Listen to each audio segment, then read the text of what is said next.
Acabamos de receber Monja, boa tarde. A gente fica muito feliz de recebê-la aqui hoje. A gente fica muito feliz de poder mostrar a casa de Vovó Dedé, seus feitos, enfim, o que a gente vem fazendo aqui por esses conceitos de vida, de vontade, de propósito, de ancestralidade. Muitas vezes a gente viu, começou com o Mansueto e hoje o Wagner vem trazendo e continuando esse legado que é do amor, como o Mansueto fala. E a gente estava aqui tratando algumas curiosidades, mas antes de entrar nessas coisas mais profundas, tem muitas coisas básicas que a gente quer saber. É Cohen ou é Cohen? Cohen. Cohen. A palavra co quer dizer só, que vem também de órfão, de único, e en quer dizer círculo, só círculo. E por quê?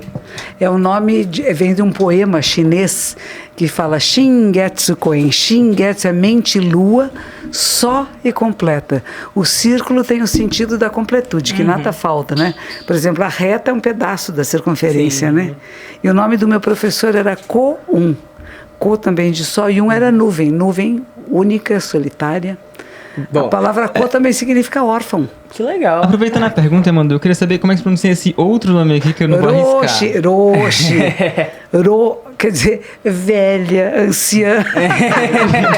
Bom, e é muito bacana entrar nesse assunto. É professor. A gente está aqui com 3 jovens. Eu sou Yamandu, esse é o João Lucas. Olá. E esse é o Pedro. Boa tarde. Eu tenho 16, o João Lucas tem 15 e o Pedro tem 17. E a gente está muito curioso para muitas coisas. A gente quer entender o porquê de muitas coisas. Então vamos começar do porquê o budismo. Bom, eu tinha muita curiosidade por práticas meditativas. De entrar em... Os Beatles meditavam. Havia um grupo grandes de meditadores do mundo, de musicistas que eu gostava. Pink Floyd, Yes, era da minha geração, né? E eles meditavam. Eu falei, o que esses carinhas estão fazendo? O que é isso de meditação, né? E aí fui atrás. E um dia um vizinho meu me deu um livro sobre ondas mentais alfa. Era uma repórter que escrevia, dizendo que quando nós estamos em estado de meditação profunda, nós estamos em alfa. E eu falei, será o que eu faço? Porque eu comecei a fazer sozinha, né? Será o que eu faço é estado alfa? E eu fui procurar um zen, porque tinha um mestre zen que falava, por que você quer entrar pela janela? Tem uma porta. E eu fui procurar e encontrei o Zen Center de Los Angeles e comecei a praticar lá. Isso eu tinha menos de 30 anos, eu acho. E por quê? Por que se encontrou no budismo? O que ele tem que te trouxe aí para ele? O autoconhecimento. Você começa a observar a sua própria mente. Como é que ela funciona? O que são apegos, aversões, o que são sentimentos, o que são memórias, o que são expectativas, ansiedades, alegrias, tristezas. O budismo é uma filosofia de vida, no caso. É uma maneira de conhecer a si mesmo. A palavra Buda significa aquele e aquela que desperta, que acorda. Ele não é uma deidade, é diferente de Jesus de Nazaré, né? É um outro tipo, é uma outra religião que tem outras maneiras de falar com o sagrado, mas é uma religião de milhões de adeptos na Ásia. E quais são? Desculpa, André, qual a importância do autoconhecimento? Libertação. Você pode usar o que você é como você quer e não é usado por ninguém. Não é manipulado nem manipula ninguém. Olha lá, tem o feedback, tá vendo? Bonitinhos. Bom, mas eu quero só entender quais são os ensinamentos, sabe? O que o budismo aborda? Não há nada fixo nem nada permanente. O Neymar tem isso gravado aqui no pescoço dele, né? Tudo passa. E a segunda coisa, está tudo interligado, intercomunicando. Nada tem uma autoidentidade substancial, independente e separada. Então ele não é concreto? Estamos todos interligados a tudo que existe, a vida da Terra. É o ecossistema, nós somos o ecossistema. Daqui 100 anos o budismo pode mudar? Mudar o quê? Mudar os conceitos, o que se aborda. Não sei. Eu não sei o que vai acontecer daqui a 100 anos. Mas a gente pode mudar. O budismo tem atualmente 2.600 anos aproximadamente, a 600 anos anterior a Jesus de Nazaré, né? E é uma tradição que tem se mantido. Então, o que a gente faz, quando a gente fala de tradição, ela passa de uma geração a outra. E ao passar de uma geração a outra, o mundo está mudando. A nossa linguagem está mudando. Sua Santidade Dalai Lama, por exemplo, falava-se muito, ele não é do meu grupo, ele é de outro grupo tibetano. E falava-se muito de ele ser uma reencarnação de um Buda anterior. E recentemente ele disse assim, não vai ter mais reencarnação do Dalai Lama. Porque os chineses pegaram o menino na China e disseram que este menino é que vai ser o futuro Dalai Lama. E ele, Dalai Lama, o 14º agora, disse não tem reencarnação de Dalai Lama. Isso foi uma história que foi criada, mas que não é real. Então a gente fala, ele está mudando o budismo tibetano. Sim, o budismo japonês não fala de reencarnação. A gente fala de renascer. É o renascimento do ser. O ser que observa a si mesmo e que resolve fazer mudanças. Agora, uma pergunta que estávamos discutindo nós três um pouco antes. Esse ser, ele tem alma? O que você chama de alma? Eu também não sei o que eu chamo de alma. A gente estava discutindo exatamente isso. Então... Para nós não tem nada fixo nem nada permanente. Nada fixo nem nada permanente. Então não tem uma alma eterna. A eternidade é a vida, num processo incessante de transformação. Nós somos não só o DNA dos nossos ancestrais, e são muitos. Não é só 1, 2, 3 gerações, é muito mais. Nós sobrevivemos a tantas coisas. Essa carninha que está aqui, esses ossos que estão aqui, são reciclagem de seres humanos e a mesma maneira de pensar, de ser, de estar no mundo. Eu estava falando com uma médica esses dias, ela fala do genoma humano, né? Ela disse, o que a gente conhece do DNA é uma partezinha muito pequena, mas tem uma parte que o pessoal achava que não servia para nada. Quando você olha o DNA, né? Isso aqui não serve para não, isso é o comportamento. E esse comportamento também vem herdado. Mas não é do seu pai, da sua mãe, do seu avô, do seu bisavô. É lá, da antiguidade, quando a gente começou a levantar, que a gente estava de 4, né? A gente começou a levantar, ficar em pezinho, e a gente começou a já criar relações com a natureza e entre nós humanos. Então, tudo isso habita em nós. Diz que a gente tem uma consciência cósmica, né? Uma consciência ancestral imensa de tudo pelo qual já passamos. Passamos por guerras, passamos por Noé, as inundações, né? As devastações. E nós estamos aqui, nós sobrevivemos. E o que fazemos com isto? Então, é uma alma que é fixa e permanente ou é um processo contínuo de transformação? Quem sou agora, quem eu era antes. Por isso que a história da reencarnação dentro do budismo japonês, ao qual eu pertenço, é um diferente de outras tradições budistas que são reencarnacionistas. Né? Dizer, você é uma reencarnação de fulano de tal. Eu não sei. Quem sou eu agora? O que eu posso fazer com a minha existência, para nós é mais importante do que ficar procurando, né? O agora. O agora é o que vale. É onde estamos. E o que você se vê hoje? Como você se vê hoje no agora? Gorda. Eu era mais magrinha, é o que você quer. Eu cheguei a pesar 47 quilos quando eu tinha 36 anos de idade. Eu estou com 84, com 75 anos. Quer dizer, meu corpo mudou. E não é só meu corpo que mudou. A maneira da gente ver o mundo, de se relacionar. Eu era nervosa, brava, brigava muito, batia a porta, pisava duro no chão. E quando eu comecei a fazer as práticas de zazen, que é sentar-se em zen e meditação, eu comecei a observar toda essa fúria que existia em mim, toda essa raiva, essa ansiedade, e falei, nossa, olha que legal. Não tem nada para apagar e para jogar fora, mas para abraçar e transformar. Por isso a palavra que vocês usam muito aqui, amor, é importante, né? É difícil transformar isso, a raiva, o ódio, essa pisada forte. A gente tem que perceber, mas tem que perceber na hora que acontece. Não adianta antes ou depois. Eu fiquei com raiva, já passou. Vou ficar com raiva, já não deu. Mas no momento que você está sentindo raiva, você fala, isso é raiva. A minha respiração está alta, está aqui em cima. Estou com vontade de bater alguém, estou pensando pensamentos medonhos. Respira. Cadê a raiva? É minha. Eu não brigo com ela, eu não quero exterminar a raiva, não há nada a ser exterminado. Eu vou alimentar uma outra sementinha, porque a raiva nos fez sobreviver. Então a gente vai alimentar essa outra sementezinha que é plena atenção. E vou observar, essa raiva também é minha. É um aspecto de mim. Só que agora não é necessária.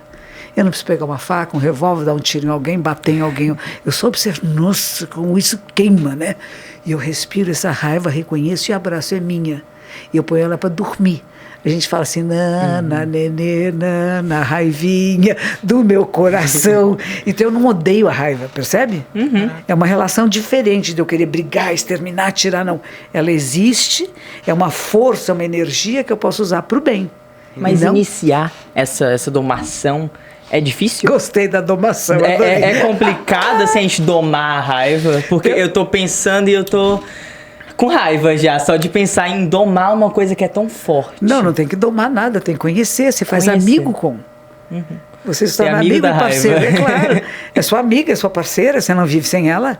Você diz, eu não sinto raiva nenhuma. Nossa, lembra do Jesus de Nazaré, que um dia ficou bem bravo, bateu em todo mundo, deu chicotadas nos carinhas que estavam na porta da igreja vendendo coisa? Não era nem do templo, né? Você conhece a história, né? Não. Pois um dia ele ficou muito bravo. Estava fazendo lá umas pressas, umas coisas, estava cheio de vendedores. Ele falou, comerciantes, só pensava no comércio.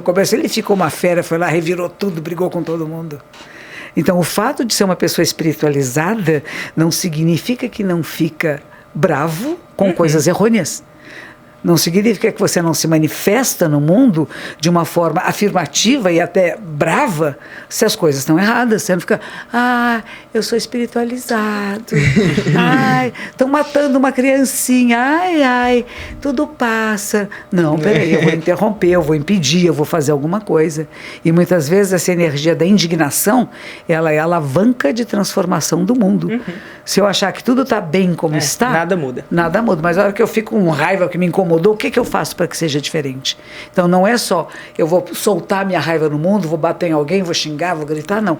O que eu faço, se isso me incomodou, incomoda muita gente. E como que eu faço para que isso mude, que seja diferente? Então eu tomo uma atitude que não é uma reação, mas é uma ação e uma resposta. E é isso a gente tem que pensar às vezes, sabe? Porque imagine na sua idade, bonitinho, a gente não consegue muito ficar pensando, e agora, como é que eu vou responder a isso? O palavrão já saiu, o braço já bateu, né? Já fez aquelas, ficar de bico, conhece ficar de bico? Tem uma palavra que você acabou de usar que eu acho muito interessante, que é o espiritualizado. O que é ser espiritualizado? É perceber que você faz parte de uma coisa, que você não é parte, que você é o todo. Veja, é diferente, se eu sou parte do todo, você não é parte do todo. O todo, o sagrado, se manifesta em inúmeras formas. E uma delas somos nós. Você não é parte, você é esse todo. Porque na hora que esse todo se desfizesse, nós também nos desfazemos. Você imagine que caísse um meteoro gigante aqui em cima da Terra. Nós todos viramos poeirinha cósmica, né? Viramos um quase nada. Por que a gente não aprecia o que a gente é agora? Porque a gente não aprecia cada instante da nossa vida. E quando a gente faz coisas boas, que não são só pensando o que é bom para mim, o que é gostoso para mim, quando eu começo a pensar o que pode ser bom para nós, a gente sai daquele lugar pequenininho, né? Como se a gente estivesse dentro de um casulo, né? É como se de repente o casulo se abre e você começa a bater asas. E você voa, e você vê o mundo de um olhar mais abrangente do que só o meu olhar pequenininho. Do casulo é isso, né? Eu vejo pequenininho o mundo, eu estou preso aqui dentro, nos meus valores, nesse lugar. E de repente você fala, nossa, tem uma imensidão. E eu sou essa imensidão, não estou separado. Como aceitar ser essa imensidão se muitas vezes ela é fruto da sua raiva, da sua amizade com certos sentimentos? Como aceitar isso? Porque você não pode fazer nada, não pode remediar, remediado está, né? Mas tudo tem transformação e capacidade de movimento. A sua ação, a sua palavra, seu gesto e seu pensamento. Por isso que a gente fala, tem que perceber como é que nós pensamos a realidade.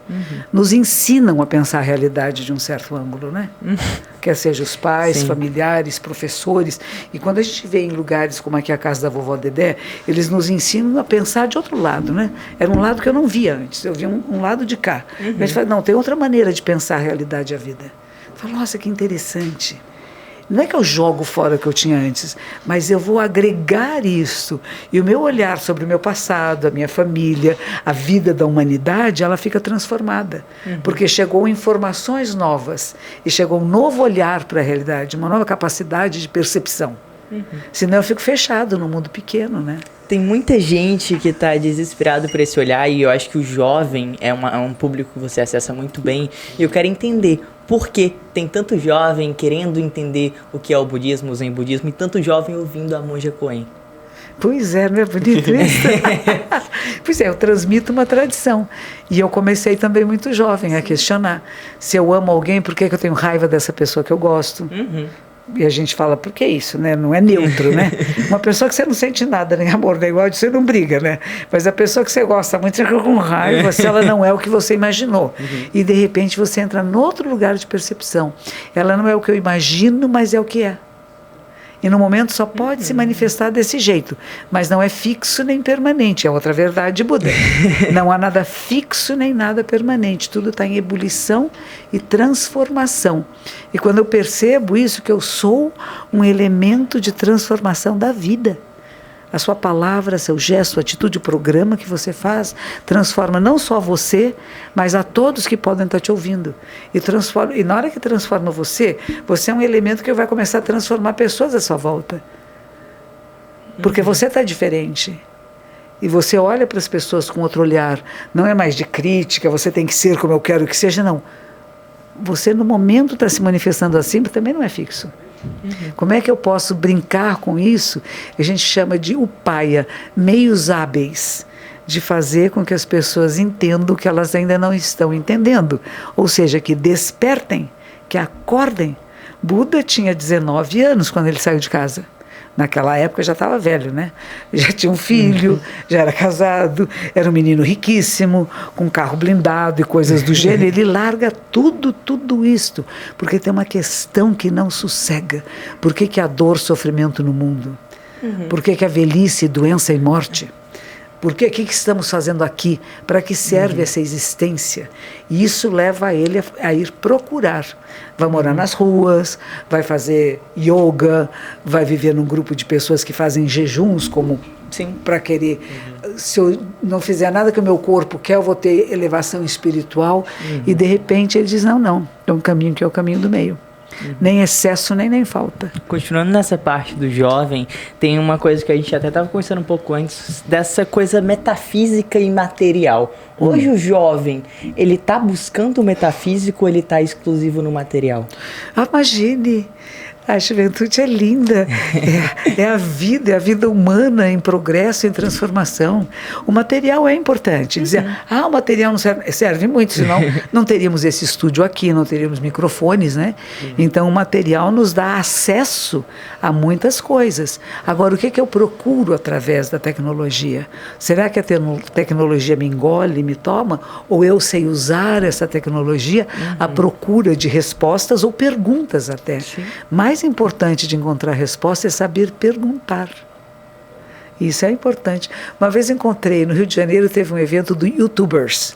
Eram pessoas de toda a América do Sul, né? Jovens, todos muito jovens. E alguns deles enlouquecidos, porque não podia perder nenhum seguidor, não dormiam à noite, tomavam remédio para dormir, remédio para acordar. E por isso pediram que eu fosse falar com eles. E falei de meditação e tudo, e tinha um menino lá que ele sentava em lótus completo, é uma posição difícil de fazer com as perninhas e tudo. E ele vira-se para mim e diz assim, monge, eu tenho 8 milhões de seguidores, eu tenho muito dinheiro, eu sou muito rico, mas a minha vida é tão vazia. As pessoas querem ser quem eu sou. O que eu faço, monja? Eu falei, por que você não faz fazer que elas sejam quem elas são, mas o seu eu verdadeiro? Procurar a essência do ser, que talvez você chamasse de alma, mas que nós no budismo não chamamos de alma. E por que é mais fácil tomar essa tarja preta do que se conhecer?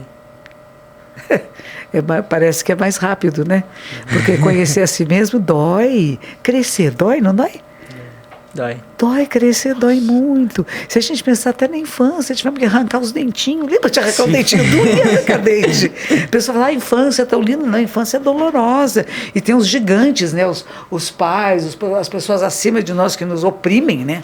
Com a sua voz, com a sua atitude, seu tamanho. Então a gente pensa, crescer dói. E conhecer a si também é conhecer lado luz e sombra. Porque nós temos ambos os lados em nós. Mas qual a escolha que eu faço? O que eu vou alimentar em mim? E aí são escolhas nossas. O que eu alimentar, o que vai crescer. E o que eu resolver não alimentar, é que nem músculo, né? O músculo que eu usar, eu quero ter o bíceps, eu tenho que fazer determinados exercícios, né?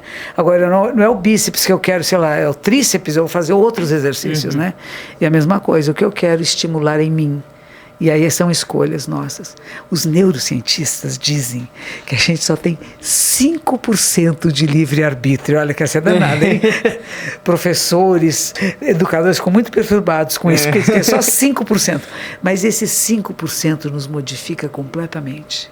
Não é zero, é 5%. Muitas coisas já vêm da hereditariedade, quando estou falando, não é da hereditariedade, dessa proximidade de pai, mãe, avô e avó, é lá de trás. E teve um fotógrafo inglês que veio ao Brasil uns anos atrás e ele disse que queria fazer uma fotografia do DNA brasileiro. E convidou várias pessoas para ele fotografar e de cada um de nós. Foi no Brasil todo. Tirava um pouquinho de saliva do DNA e mandava para os Estados Unidos para ver de onde veio essa saliva. Há 6.000 anos atrás eu estava no norte da Síria. Eu sou africana, muçulmana e judia simultaneamente. Depois esses meus ancestrais, 6.000 anos atrás, foram para a Europa atrás da caça. Sim. A maior parte, 50% de Península Ibérica, tem um pouco de sueca em mim, não parece, né? E depois foram para a América do Norte e se misturaram com os povos que nós chamamos hoje originários, mas que vieram da Ásia. Porque lá em cima era tudo grudadinho, vocês vieram caminhando e formaram os povos que a gente vai chamar os indígenas, originários da América do Norte, dos quais alguns desceram e formaram os nossos povos originários aqui da América do Sul. Nós somos uma mistura de todo o DNA do planeta. Nós somos uma mistura de todo, norte, sul, leste, oeste, de tudo. E temos determinadas características que têm a ver, inclusive, com áreas temperadas. Por exemplo, ele é clarinho, branquinho de olho claro. É gente que viveu na neve. Para a neve não ferir a ele seus olhos, os olhos ficaram mais claros. É adaptação ao clima, mas isso leva centenas de anos, não é uma geração ou duas. Olha só, até a luz queimou. Bom, a gente está falando, a gente acabou de ouvir uma palavra que eu acho que ela é muito presente na atualidade, que é vazio. Eu acho que tem muita gente vazia, tem muitas coisas vazias, propósitos, conceitos. Como preencher? Eu acho que a gente recebeu uma resposta que é autoconhecimento. Mas como trazer as pessoas para o autoconhecimento? Porque é gostoso, é difícil, por isso é bom. Mas como pegar, assim, puxar a mãozinha? Não, a pessoa precisa querer. Não, a pessoa precisa querer. Por exemplo, você é um modelo. Você é um modelo para muitas pessoas. Tem muitas pessoas da sua geração que te conhecem, muitos jovens, que ouvem você falar e falam, puxa, esse cara falou, ele é legal. O que ele está fazendo? Vamos experimentar o que ele faz? Assim como você pode passar uma droga para alguém, você pode mostrar um caminho de libertação. Fala assim, puxa, esse cara encontrou um caminho legal, vamos ver o que ele faz, me ensina. A história de Buda foi essa. Sim. Ele saiu do castelo, foi embora, foi morar na mata, e ele teve uma experiência mística. Que ele vai dizer, eu, a grande terra e todos os seres, tudo que existe, juntos somos o caminho. E aí, bom, muito bem, ele quer voltar onde? Vai contar para o pai, para a mãe, para todo mundo que ele conhecia. Ele volta para a cidade onde ele morou e todo mundo fica muito feliz e todo mundo quer segui-lo. E aí ele vai começar a ser professor. Por quê? Porque ele era um jovem, porque ele foi à procura de alguma coisa e ele teve uma experiência. Ele não está falando, ele não decorou palavras. Ele falou assim, olha, eu experimentei uma coisa que é muito legal. Tanto que os amigos dele anteriores, que tinham brigado com ele porque acharam que ele não servia para grande coisa, quando viram ele chegando perto, falaram, poxa, fulano, ele está diferente. E param e dizem, o que você entendeu? Você não é a mesma pessoa. Está mais leve, está mais suave, e está presente, não está com medo de nada, sabe? Um outro estado de presença. E eles vão perguntar, o que você entendeu? Me conte, me explica o que você entendeu.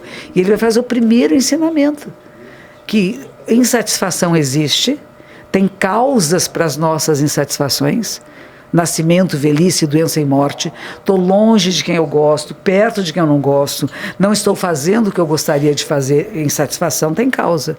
E tem um estado chamado nirvana, que não é só um grupo de rock and roll.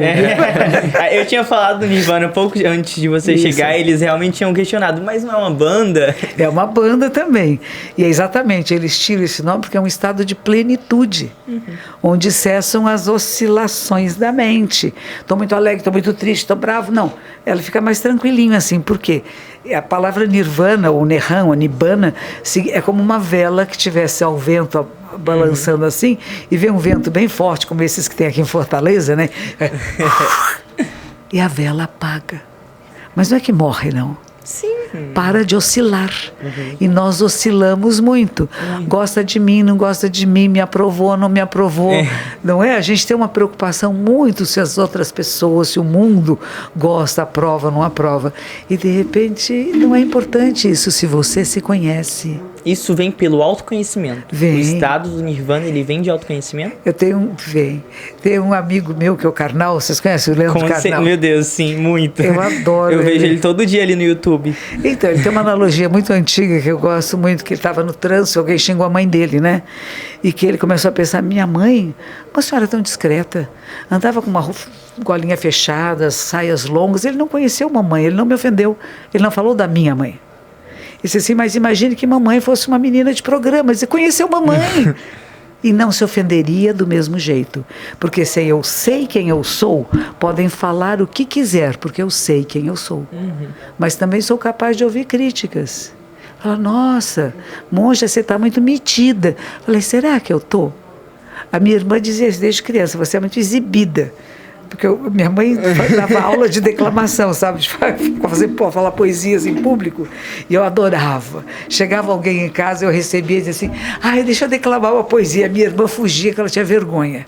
A minha irmã subia a escada, se escondia, e eu lá declamando, você exibida, exibida. E eu fiquei pensando, será que eu sou mesmo? Ou não é só questão de ser exibida, né? Eu achava bonito aquilo. Tinham histórias lindas. E eu gostava, as pessoas gostavam. Então é uma outra coisa, não é só exibida. Ela que era tímida. Porque a gente acha que esse ponto é muito bacana, que a gente tem uma visão um do outro hoje em dia que está muito vazia. A gente não está entendendo o outro como o outro, acho que a gente está vendo muito ele como inimigo. É isso. Como a gente pode reduzir isso a partir dos conceitos do budismo?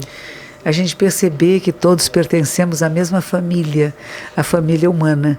E não somos iguais, mas somos semelhantes. O nosso corpo e a nossa mente são muito semelhantes, não iguais. Temos culturas diferentes, tivemos influências diferentes desde a nossa infância, mas todos nós queremos ser aceitos, amados, respeitados, reconhecidos, né? Temos em nós DNAs muito parecidos e a gente começa a respeitar um ao outro, não querer convencer o outro da sua verdade ou do seu caminho, mas reconhecer que há muitos caminhos para a gente chegar no topo da montanha.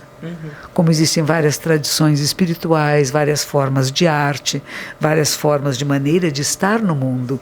E não é dizer, vocês têm que seguir a mim. Não, siga o seu mais íntimo, o mais verdadeiro em você. Que a gente fala tanto agora de fake news, né?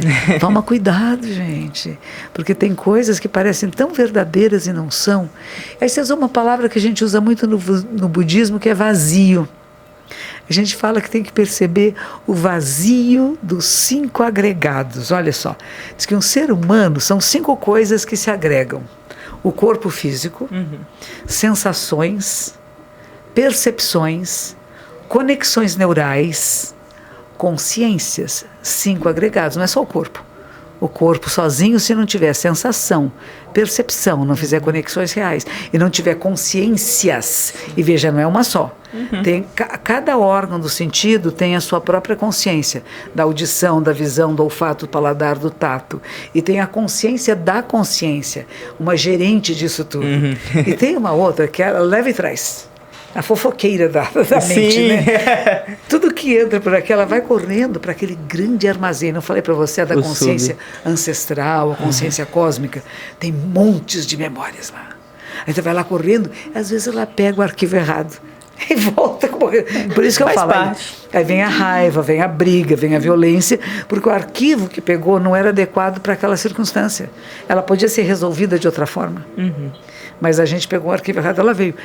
Mas o que é que nós podemos... Aí que entra os 5% do livre-arbítrio. Eu não vou reagir dessa forma, mas eu vou agir. Eu vou escolher a minha resposta. A minha vontade, se alguém me empurra, eu vou empurrar de volta. Mas eu falei, não vou empurrar de volta. Cara, qual foi a sua? Por que você me empurrou? Está tudo bem com você? Então não é uma coisa que foi contra mim. A gente sempre acha que é contra a gente, né? Fizeram alguma coisa, é contra mim, não gosto de mim. Eu também tenho isso. Você pensa que passa com a idade? Passa pouco, mas você fala, não gostaram de mim, me rejeitaram. Depois você fala, nossa, que bom que me rejeitaram, eu pude fazer outra coisa hoje. Monja, tem uma coisa... Oi, eu ia perguntar justamente para você trazer para nós uma pergunta. Eu acho que ouvir os jovens é uma coisa que você faz muito. Por favor. Então, se você tiver alguma coisa para entender alguma dúvida do nosso mundo, a Monja mesmo sim, para sim, com a sim. gente. Antes dela perguntar, eu Claro. gostaria de perguntar uma coisa que tá na Pergunte. minha cabeça aqui. A gente falou agora há pouco do Nirvana, eu quero saber se é possível alcançá-lo sem se conhecer, porque muitas vezes eu me pego não querendo me conhecer, porque como você disse, dói, tá doendo me conhecer. A juventude é essa fase que dói se conhecer e eu tô sentindo isso ultimamente, eu quero saber. Não, amadurecer, Dói. crescer, dói, incomoda, machuca. muito. E a gente vai percebendo que eu achava que eu era isso e não sou. E tem coisas esquisitas em mim. Demais. Eu sou um ser esquisitinho. Muito. Eu dizia que os outros eram assim, mas agora eu também sou. Nossa, que vergonha. E aí, em vez da gente ficar vergonha, ficar triste, fala assim, nossa, são aspectos do ser humano, da mente humana, do humano que eu sou. Mas eu faço escolhas. E eu percebo que isso existe em mim. De vez em quando a gente falha, a gente erra. E sabe o que a gente faz quando a gente erra? Se arrepende.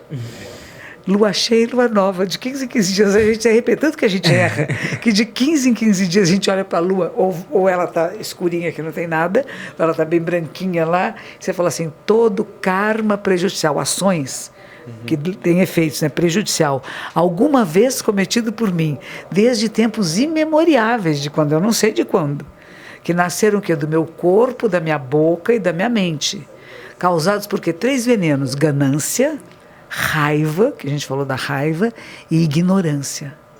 Então agora eu me arrependo. A gente fala, tem 3 venenos que nos pegam, que realmente nos envenenam, que são tóxicos, né?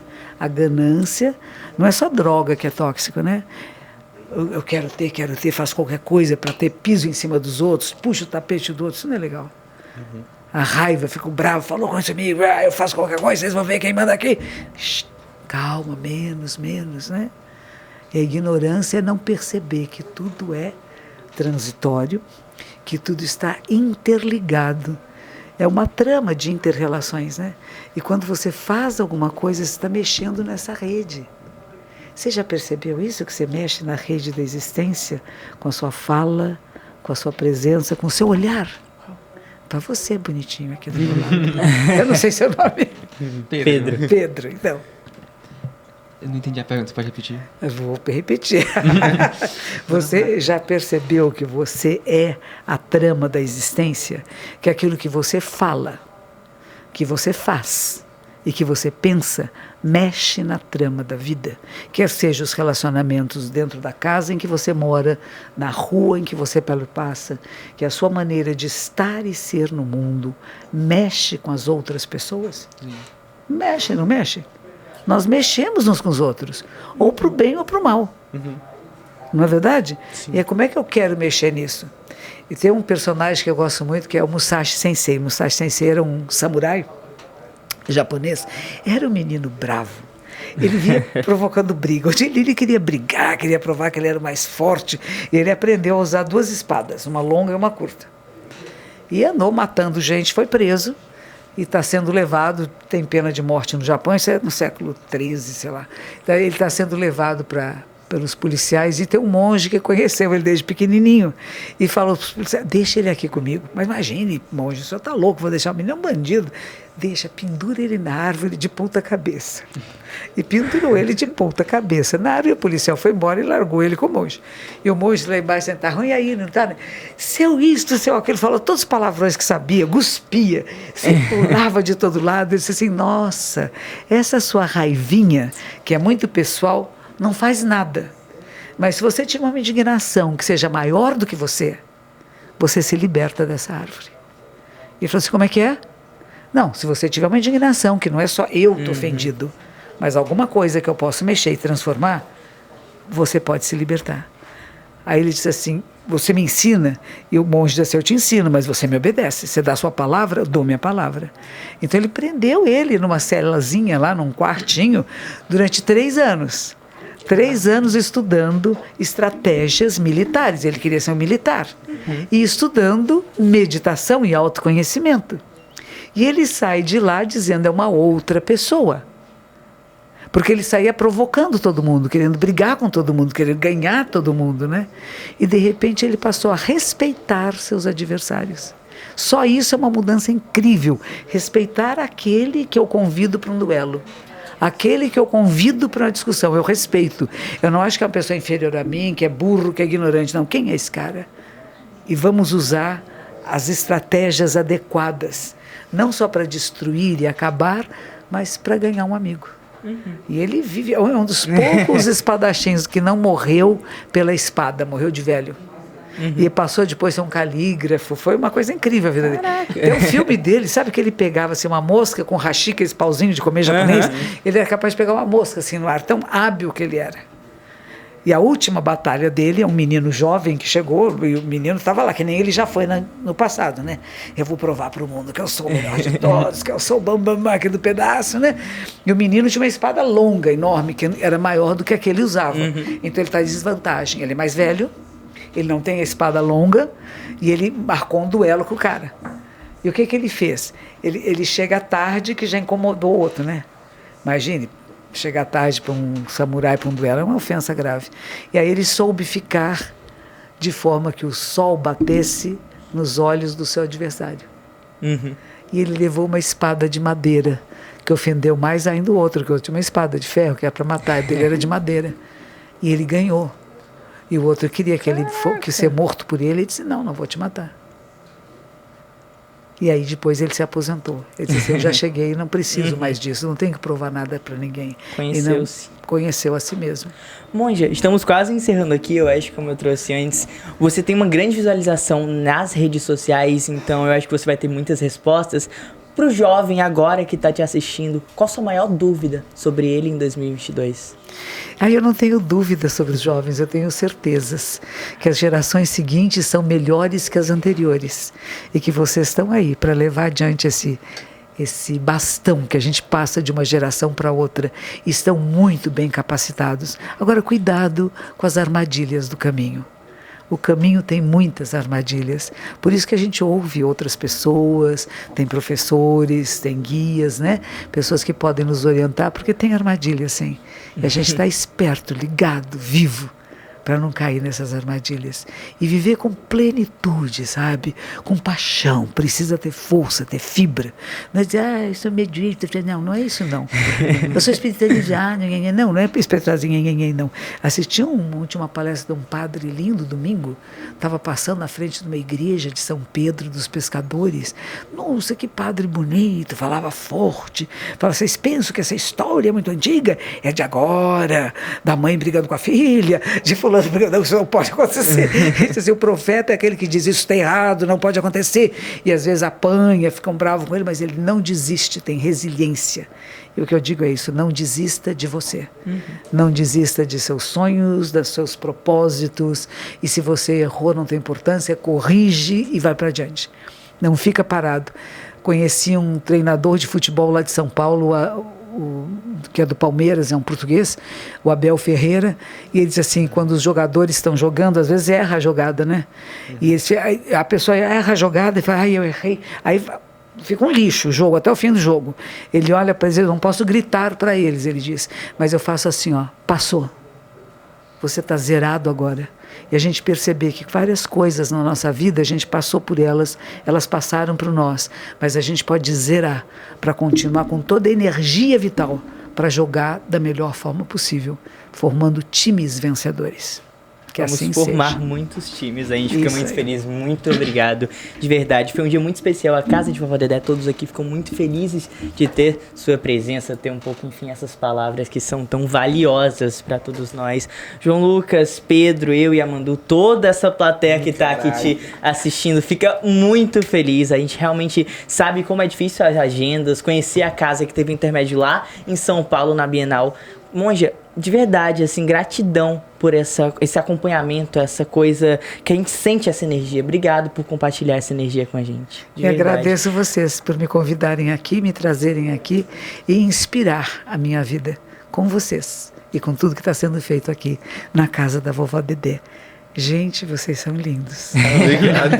Obrigado. A gente vai encerrando aqui mais um Espia na Rádio aqui na Rádio Vovó Dedé. Exatamente às 4h37 da tarde do dia 16 de agosto de 2022. É isso, pessoal. Um beijão e até a próxima.